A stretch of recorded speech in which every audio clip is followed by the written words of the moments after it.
go, 35 meters down. A long way down.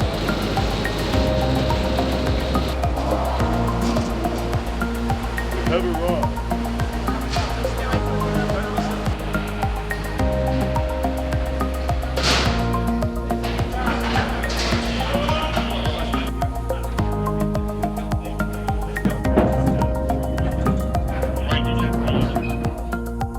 Well guys, you've come underground and right now we're at the back end of Hiwa-i-te-Rangi, the tunnel boring machine with Boyan, lead engineer on the Central Interceptor project. This is exciting, Boyan. We're underground. How far underground are we and how far along this tunnel are we?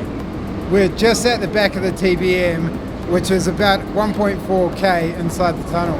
Down below the surface we're about 35 meters. Right, and so to get here we've had to do a bit of work. There's a bit of training involved. We've got these things called a self-rescuer, which if something happened we'd have to use, and there's also a special place we would go to if anything went wrong. If anything did go wrong, and it's very unlikely, but there is a refuge chamber that we can seek refuge in, so that allows for everyone that's on the TBM to go there and have a safe space until rescue arrives.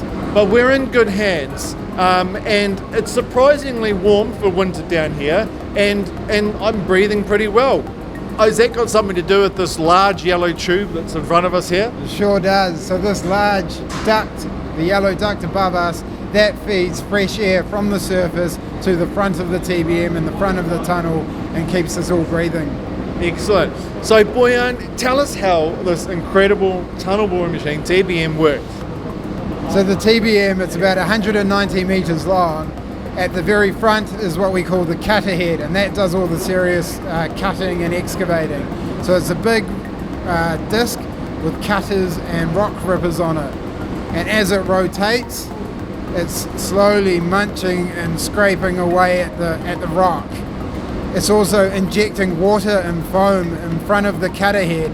So what it produces is a spoil which is much like toothpaste in consistency. And what happens to that stuff? How do you get rid of it?